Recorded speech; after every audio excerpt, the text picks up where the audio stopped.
Hola, bienvenidos a Medicina Apasionante. Hoy vamos a dar una de las primeras clases en nuestra página, lo que es la enfermedad de Graves y el bocio, que pues están relacionadas a trastornos endocrinológicos. Espero y sea de su agrado y damos inicio a este tema.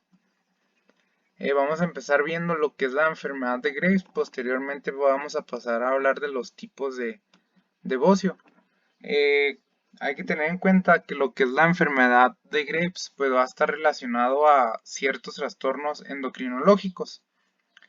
Lo que es la enfermedad de Graves, pues esta va a ser la causa más frecuente de hipertiroidismo endógeno, es decir, va a estar relacionado con una tirotoxicosis de la glándula tiroidea, es decir, va a haber un desequilibrio en lo que son la producción de estas hormonas que puede llegar a producir cierta sintomatología en los pacientes. Vamos a hablar un poco de ello. Aproximadamente en el año de 1835, Graves, un personaje de esa época, describió en ciertos pacientes, sobre todo en las mujeres, que llegaban a la consulta por presentar palpitaciones violentas y también con un aumento en lo que es el tamaño de la glándula tiroidea. Para ello entonces Graves clasificó todos estos trastornos que presentaban estos pacientes, los clasificó y de ahí surgió el nombre, lo que es la enfermedad de Graves. Es decir, Graves hizo un compendio, por así decirlo, de esta enfermedad y se pudo dar cuenta de estos trastornos que sucedían en este tipo de pacientes. Es decir, para ello, pues se descubrió que este tipo de pacientes presentan lo que es una triada clínica. ¿Cuál es esta triada clínica o cómo está compuesta? En la triada clínica de la enfermedad de Graves nosotros vamos a encontrar un hipertiroidismo, es decir, este hipertiroidismo va a estar asociado con un aumento en lo que es el tamaño de la glándula tiroidea. Más adelante vamos a estar viendo cómo es que sucede este aumento y cómo es que va a estar relacionado con esta tirotoxicosis. También este tipo de pacientes se llega a presentar con oftalmopatías, es decir, puede presentar exoftalmos, es decir, ojos muy saltados, muy prominentes, como esa expresión muy característica de ello. Y también este tipo de pacientes presenta lo que es mixedema pretibial. Vamos a ver que esta triada clínica es muy común para nosotros llegar a un fin diagnóstico en lo que es la enfermedad de Graves. Vamos a estar desarrollando esta triada clínica conforme a la exposición para que podamos entender de una mejor manera a lo que llegan a presentar este tipo de pacientes. En cuanto a su incidencia de la enfermedad de Graves, tiende a ser máxima entre los 20 y los 40 años de edad, es decir, en pacientes pues relativamente jóvenes o adultos es donde es más común que se presente.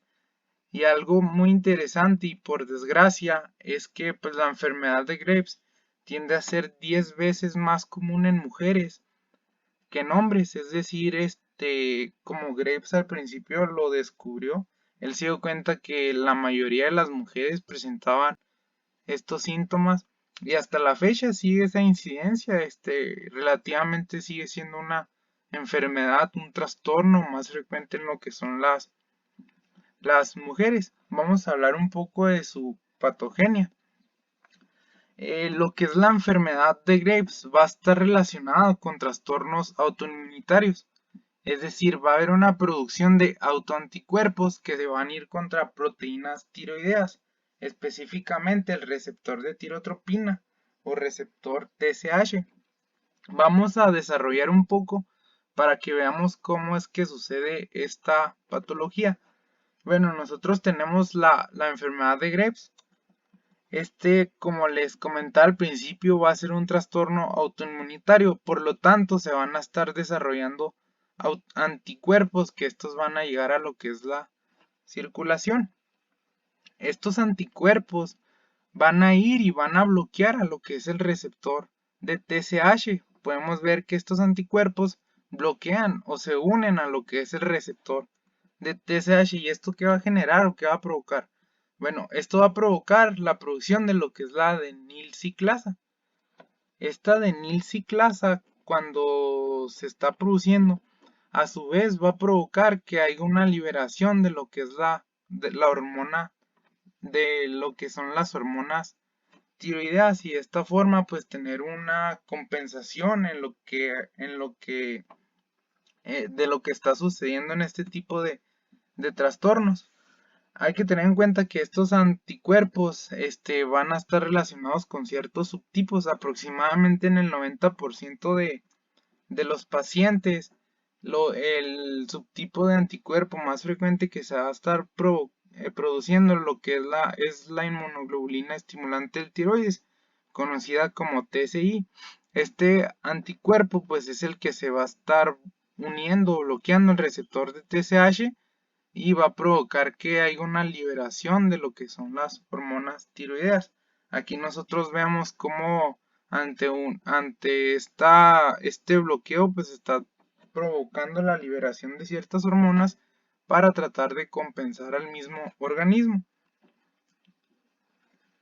En cuanto a lo que es la enfermedad de Graves, si nosotros la relacionamos con los trastornos tiroideos autoinmunitarios que suceden a nivel de lo que es la glándula tiroidea, pues va a haber ciertas características que va a compartir con la tiroiditis de Hashimoto. Es decir, van a compartir numerosas características de base. Para que entendamos de una cierta forma, lo que es la enfermedad de Graves es el extremo de lo que es el hipertiroidismo. La tiroiditis de Hashimoto pues es el extremo de lo que es el hipotiroidismo. Entonces, por lo tanto, eh, es común, o por así decirlo, es algo muy similar lo que sucede en este tipo de trastornos. Están muy relacionados. Obviamente uno enfocado en el hipertiroidismo y en el otro en el hipotiroidismo. En cuanto a sus factores genéticos, su tasa de concordancia, pues esta va a ser la misma. Es decir, si nosotros vamos a lo que es la propensión genética en la enfermedad de Graves, vamos a poder encontrar distintos polimorfismos genéticos, ya sean CTLA4 en PTPN22 y HLA-DR3. Estos van a ser los polimorfismos genéticos que podemos nosotros encontrar a nivel genético en este tipo de patologías. Como les comentaba, en la enfermedad de Graves va a intervenir lo que es la autoinmunidad.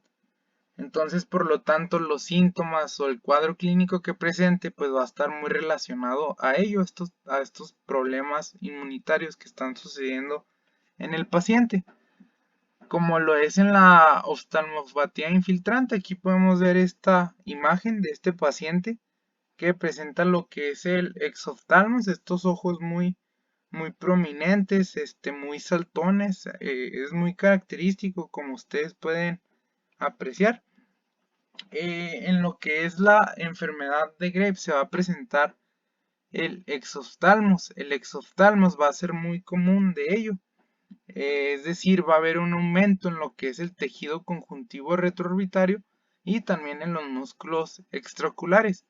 ¿Cómo es que se va a estar llevando a cabo esto o por qué es que se produce esto en el paciente?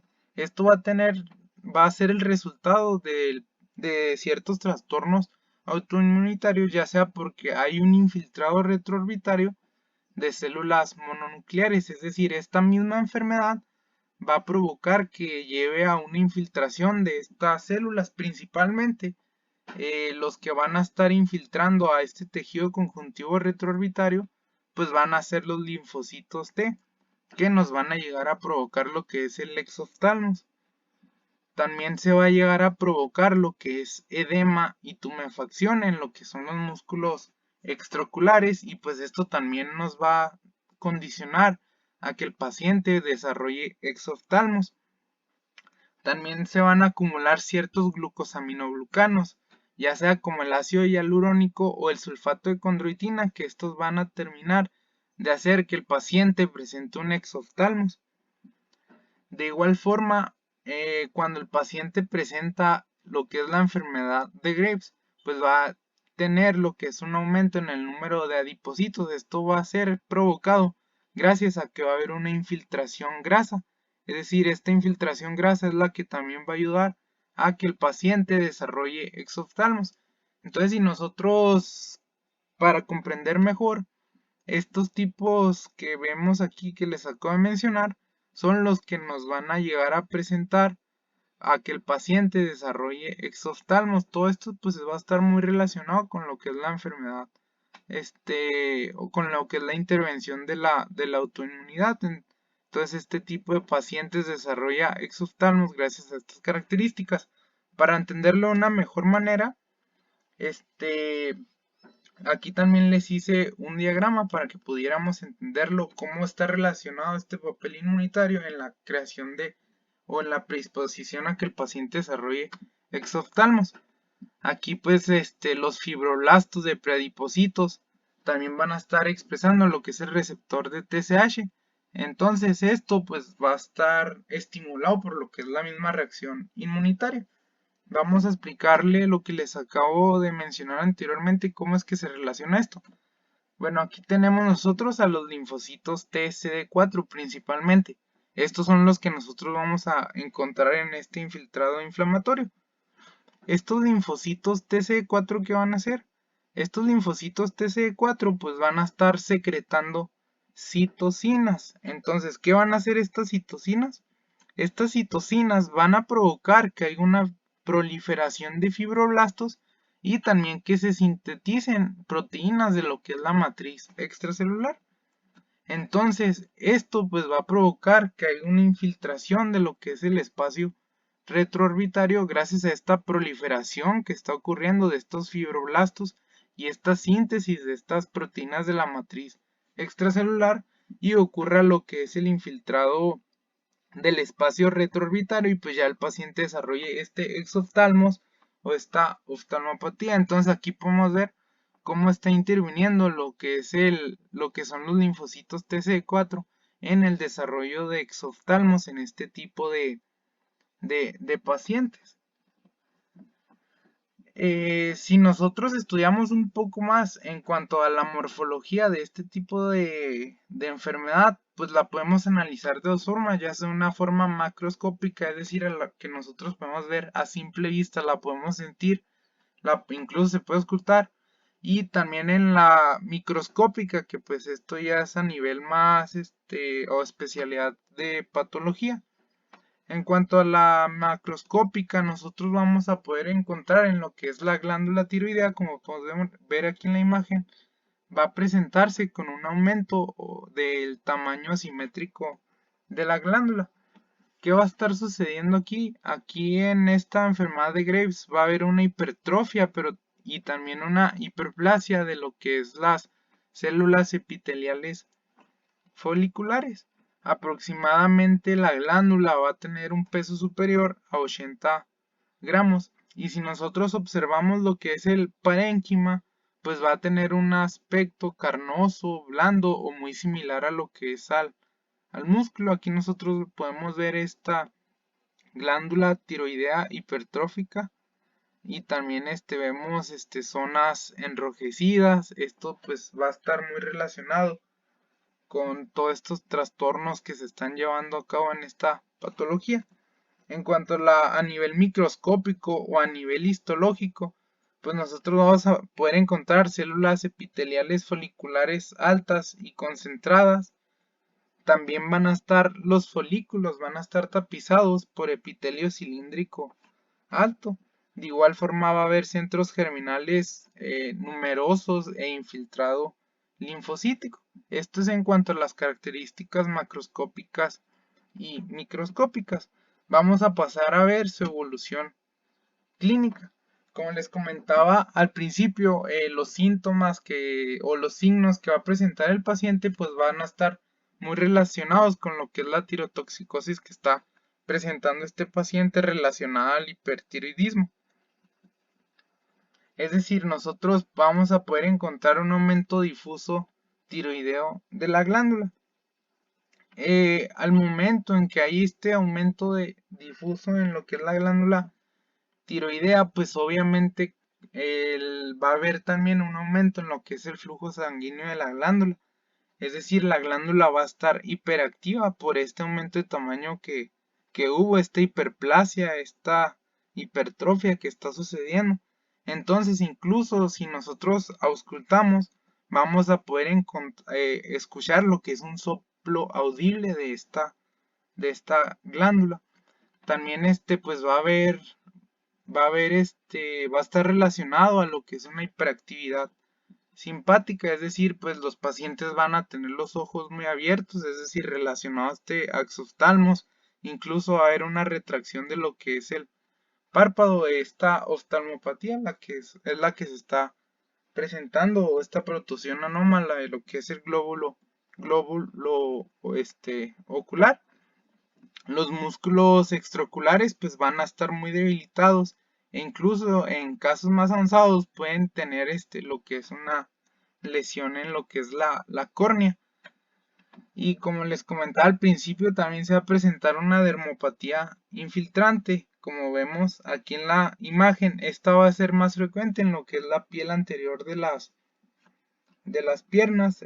Aquí pues se va a presentar engrosamiento y endurecimiento de las piernas, incluso acompañado de lo que es edema.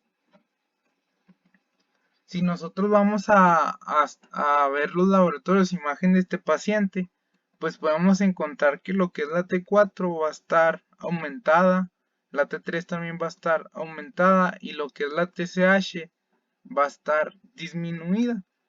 En cuanto a si se le realiza estudios de imagen como una gammagrafía, este tipo de pacientes va a tener una captación aumentada y difusa de lo que es el yodo por la misma deficiencia de lo que es la TSH. Y en su tratamiento pues se pueden usar distintos fármacos de elección. Como para tratar los síntomas se pueden emplear betabloqueantes. Estos pues betabloqueantes van a actuar en lo que es el sistema beta-adrenérgico, que es más que nada van a aliviar los síntomas como la taquicardia, las palpitaciones, el temblor o incluso la ansiedad que presentan este tipo de pacientes. También se puede emplear lo que es tionamidas, ya sea como el propiltiuracilo o incluso la ablación con yodo radioactivo, con radioyodo, que estos disminuyen lo que es la síntesis de la hormona tiroidea como T3 o T4. Y ya incluso en bocios más avanzados o en bocios más grandes, pues sí es necesario lo que es la tiroidectomía, ya que puede causar síntomas de compresión hacia otras estructuras y pues complicar más la situación de estos pacientes. Entonces, pues aquí sí se emplea lo que es la extirpación de la glándula tiroidea.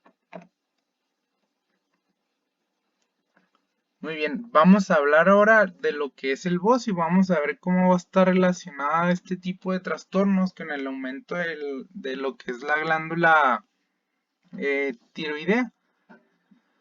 Por lo general, lo que es el bocio, pues va a estar causado porque va a haber un deterioro en lo que es la síntesis de la hormona tiroidea.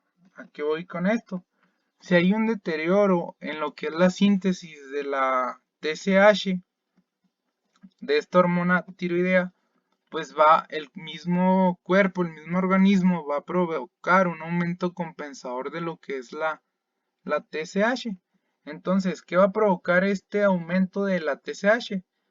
Este aumento pues va a provocar lo que es una hipertrofia, pero incluso una hiperplasia en lo que son las células foliculares. Entonces esto pues va a llegar a que nosotros podamos detectar este tipo de bocio, ya que pues se va a presentar gracias a esta hipertrofia y esta hiperplasia este aumento macroscópico en lo que es la glándula. Entonces por eso este tipo de pacientes presentan estos cuellos muy prominentes. Este bocio que se está presentando aquí en la imagen es lo que nosotros conocemos bocio, a lo que es el aumento del tamaño del tiroides. Y de esta forma, gracias a esta hipertrofia, a esta hiperplasia que está sucediendo por la deficiencia de lo que es la TSH, pues gracias a este aumento, pues se está corrigiendo lo que es la deficiencia hormonal, gracias a este aumento compensador que está sucediendo. Incluso si es muy grave, puede llegar a desarrollarse un hipotiroidismo con bocio, pero esto ya es en casos más avanzados. Entonces hay que tener en cuenta algo muy interesante. Es que el aumento de la glándula pues va a ser muy proporcional al grado de duración y deficiencia de la TSH, es decir, entre más deficiencia hormonal tengamos, pues nosotros vamos a tener un mayor aumento en lo que es la glándula para tratar de compensar esta deficiencia que está ocurriendo en lo que es la TSH. Hay dos tipos de bocio que vamos a estar viendo ahorita. Está el bocio no tóxico difuso, pero también nosotros tenemos el bocio multinodular. Vamos a empezar viendo el bocio no tóxico difuso, o que también se le conoce como bocio simple. Bueno, este tipo de bocio que nosotros vamos a ver, el bocio simple o el no tóxico difuso, va a estar relacionado con un aumento de igual forma en lo que es la glándula tiroidea, pero no va a haber un aumento, no va a haber una formación de lo que son los nódulos tiroideos, es decir, no se van a estar formando como vamos a estar viendo más adelante en lo que es el otro tipo de bocio. Este bocio nosotros lo podemos dividir en un bocio endémico, como es decir, va a estar relacionado a que el 10% de la población o en ciertas zonas específicas en las que hay una carencia de yodo, pues llegan a presentar este tipo de bocio. Es decir, para que se considere bocio endémico tiene que haber un 10% de la población, es decir, presentar este tipo de bocio. Por lo general se encuentra en zonas en las que hay una deficiencia de yodo, como lo que es el Andes o el Himalaya. Aquí pues esta deficiencia de yodo pues va a disminuir lo que es la síntesis de lo que es la TSH, y por lo tanto va a haber un aumento compensador de lo que es la glándula tiroidea para tratar de corregir esta deficiencia hormonal. Hay que tener en cuenta algo, ya es gracias a la industrialización o globalización, pues ya es muy difícil encontrar en ciertas zonas eh, o personas que en realidad en su dieta no lleven o no consuman lo que es la sal, ya que en la sal, pues como ustedes conocen, a la sal se yoda, es decir, se les agrega yodo para que pues pueda ser pues para evitar este tipo de problemas y corregir estos problemas que se pueden presentar a futuro. También puede haber ciertas sustancias bociógenas, es decir, este tipo de alimentos pueden provocar lo que es la formación de bocio en cierto tipo de pacientes. ¿Cuáles son estos alimentos que podemos encontrar? Nosotros podemos tener alcohol. El alcohol es un alimento bociógeno. También lo que es la coliflor también puede desarrollar bocio. El col de Bruselas, lo que es el nabo e incluso la mandioca, que también se le conoce en algunos lugares como yuca, aquí en México principalmente. También este tipo de bocio no tóxico difuso pues puede aparecer de una forma esporádica, como su nombre lo dice. Tiende a ser menos frecuente y de igual forma tiene una máxima incidencia en lo que es la pubertad o el inicio de la edad adulta, y está muy relacionado también a lo que es el consumo de sustancias o a ciertos defectos enzimáticos que pueden estar sucediendo en el paciente. Entonces, en este bocio simple o no tóxico difuso, pues no va a haber una formación de nódulos en lo que es la glándula. Si nosotros estudiamos su morfología, podemos encontrar que este tipo de bocio también se le puede conocer como bocio coloideo, es decir, porque nosotros al momento de analizar su estructura podemos encontrar folículos aumentados, que pues estos van a tener una sustancia conocida como coloide. En cuanto a su desarrollo, pues se divide en dos tipos: hiperplásica e involución coloidea. Es decir, va a haber un aumento en lo que es el tamaño de la glándula tiroidea. Aproximadamente va a tener un peso de 100 a 150 gramos, y lo que son las glándulas pues van a estar aumentadas con coloide en lo que es en su interior, y van a estar tapizadas por un epitelio folicular plano y cúbico. En cuanto a su involución coloidea, si el paciente empieza a consumir lo que es yodo en su dieta, pues prácticamente va a desaparecer esto, solo va a quedar lo que es una glándula aumentada. En cuanto a los laboratorios, si nosotros analizamos los laboratorios de este tipo de pacientes, pues lo podemos encontrar en un estado eutiroideo, es decir, con valores normales, o incluso la T4, T3 estaría normal, o la TSH ligeramente aumentada. La mayoría de este tipo de personas pues van a tener un estado eutiroideo, o sea, es decir, sus concentraciones en lo que es el laboratorio pues van a ser normales, pero van a presentar lo que es este efecto de masa. Muy bien, ahora tenemos lo que es el otro tipo de bocio que les acabo de mencionar, el bocio multinodular. En este tipo de bocio multinodular se va a producir lo que es el aumento del tiroides en su tamaño más extremo, es decir, lo más grande que puede llegar a tener este tipo puede llegar a presentar un aumento exageradísimo en lo que es la glándula tiroidea. Incluso tiende a confundirse con ciertas neoplasias, entonces por eso para nosotros es muy difícil, muy interesante saber identificar que ciertos pacientes pueden presentar bocio multinodular. El bocio multinodular tiende a originarse lo que es un bocio simple, es decir, de una forma esporádica, o también puede surgir de una forma endémica.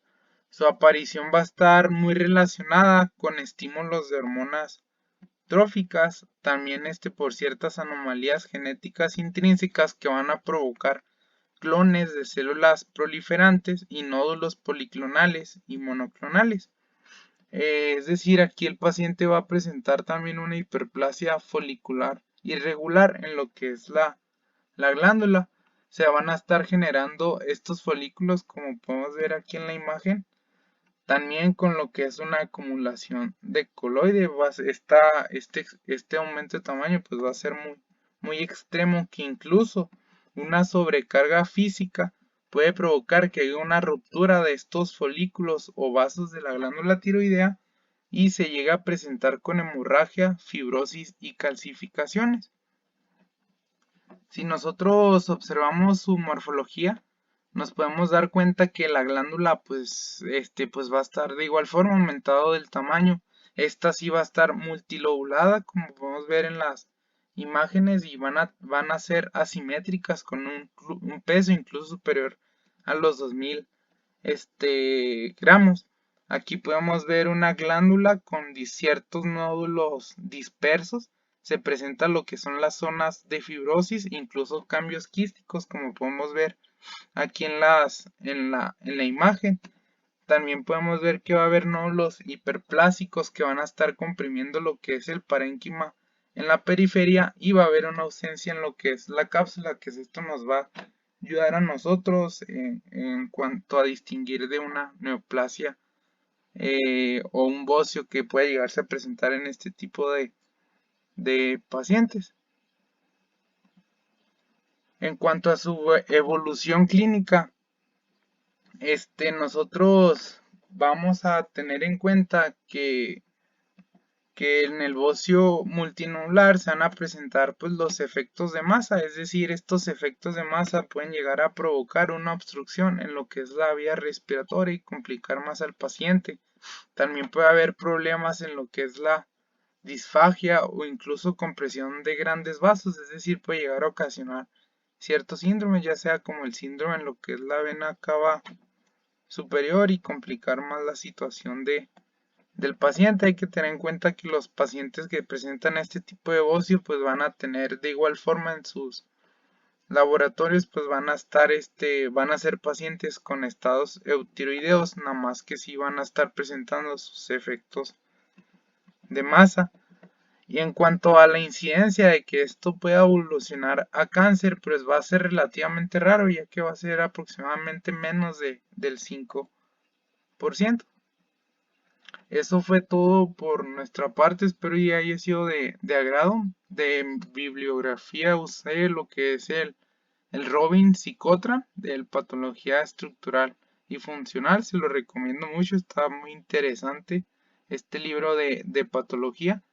Y pues nuestras redes sociales, en Facebook nos pueden encontrar como Medicina Apasionante, y de igualmente en YouTube y en Instagram, si les fue de su agrado, nos pueden seguir. Gracias por su atención.